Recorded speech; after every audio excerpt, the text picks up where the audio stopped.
Hello friends, இன்றைக்கி நான் vegetable soup செய்ய போகிறேன்.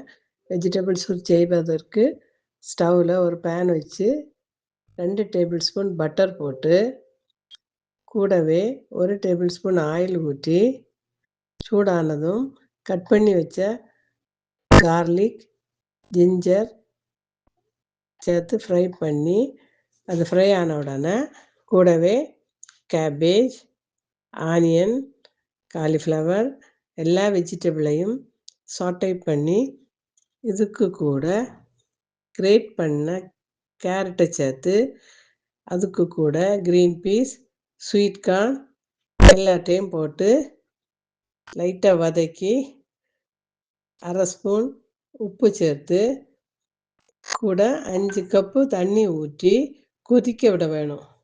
இப்போது வெஜிடபிள் சூப்பு ரெடி ஆயிடுச்சு.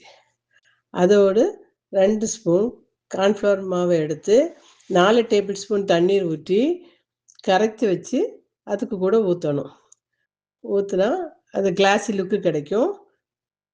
டேஸ்ட்டுக்கு வேண்டி 1/2 ஸ்பூன் பெப்பர் சேர்த்து தேவைப்பட்டால் 1/2 ஸ்பூன் உப்பும் சேர்த்து மிக்ஸ் பண்ணி எடுத்தால் ஹெல்த்தியான வெஜிடபிள் சூப்பு ரெடி. இந்த டேஸ்டியான சூப்பை செய்து பாருங்கள், பிள்ளைங்களுக்கு கொடுங்க.